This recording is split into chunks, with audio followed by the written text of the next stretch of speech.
that if no quorum is present at the expiration of the 10 minutes, remember earlier on we had the first 10-minute quorum bell as directed for the members to be able to make their way into the chambers to enable the House achieve the required quorum of 15 members at the commencement of a sitting of the Senate. And that 10-minute quorum bell has expired, or that period has expired or has lapsed. With regards to the provisions of the Standing Order number 40, is that if no quorum is present at the expiration of the first 10 minutes, the Speaker may direct that the bell be rung for a further 10 minutes. That is exactly what we have seen from the Speaker. It further says that if there is still no quorum present, the Speaker shall adjourn the Senate forthwith to the next sitting. So basically that is what we, or rather that is where we are at, waiting for the members to be able to achieve, or the House to be able to achieve its required quorum at the commencement of a sitting of a Senate. And if it is not achieved, then as provided for in the House Standing Order, the Speaker shall adjourn the sitting to the next sitting. If the quorum is achieved, the House of Parliament Bicameral Relations Bill is one of the bills that is lined up for division at the second reading stage.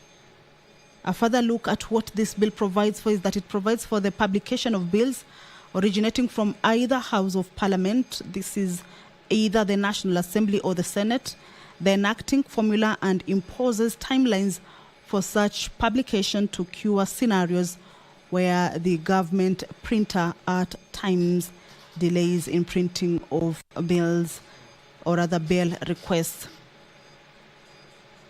The bill also provides for the publication of acts of Parliament after assent by the President. It also provides for the manner in which the question arises for purposes of Article 103, Sub-Article 3 of the Constitution, and the matter in which one speaker notifies the other of the question arising. It also provides for the consideration of a question arising and the options available to the speaker upon such consideration. This bill provides for disagreement over the question raised and the options available to the speaker upon such disagreements. So just to remind you is that debate on this bill was concluded on the floor of the House, and this afternoon it is lined up to go into division for the bill to be read for the second time. Pursuant to House Standing Order number 53-1, on the request for statement by senators is that the nominated Senator Honorable Crystal Asige will this afternoon seek a statement from the Standing Committee on Finance and Budget regarding an allocation of 156 billion given by the World Bank to the Kenyan government for integration of 400,000 refugees. This is a statement that the nominated senator, pursuant to the House Standing Order 53-1, on request for statements from standing committees, of course, will be asking, and the standing committee is the Standing Committee on Finance and Budget. This is regarding an allocation of 156 billion given by the World Bank to the Kenyan government for the integration of 400,000 refugees. Also, the Senator for Mombasa County, Honorable Haji Faki, will be seeking a statement from the Standing Committee on Land, Environment and Natural Resources concerning land issues in the coastal counties.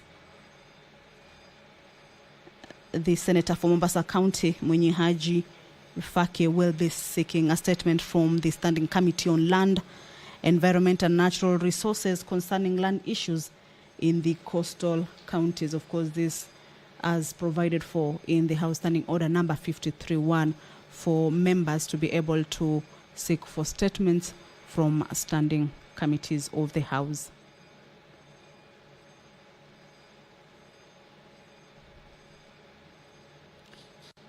Also, standing order number 57-1.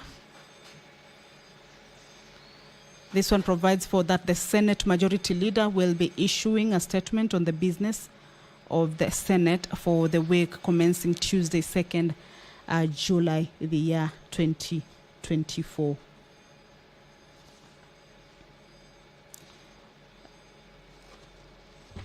That is the second phase, if I could call it so, of the quorum bell. The first 10 minutes lapsed. This is the second 10-minute, but once this round lapses, then the Speaker will, as provided for in the House Standing Order, adjourn the House until the next sitting. We are waiting to see if the House can achieve 15 members or a quorum of 15 members as required at the commencement of a sitting. If it does not achieve, then the House will be adjourned.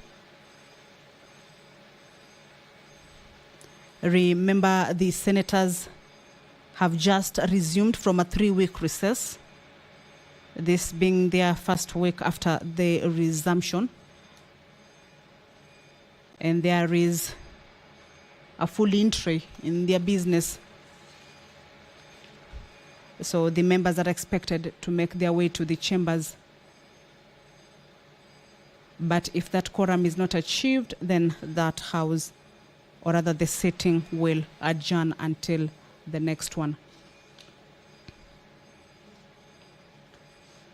The Senator, Honorable Fatuma Dulo, will be moving a notice of motion on the stoppage of funds to Isiolo County due to the failure by the governor to honor Senate summons or other summonses.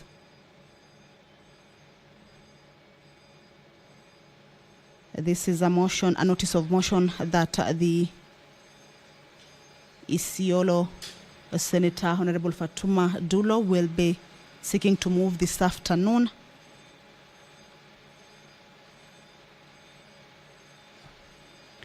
For the governor of Isiolo, or rather for the funds to Isiolo to be stopped due to the failure by the governor to honor summons by the Senate or given to him by the Senate.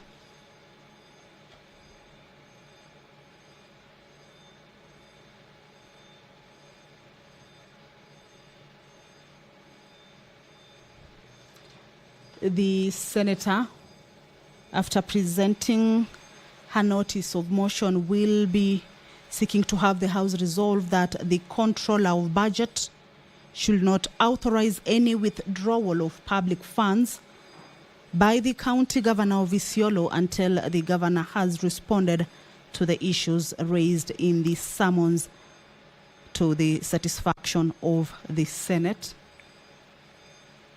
The member will also be seeking the House to resolve that the National Treasury, pursuant to Article 225 of the Constitution, the Speaker is addressing the House. Let's listen in. Please.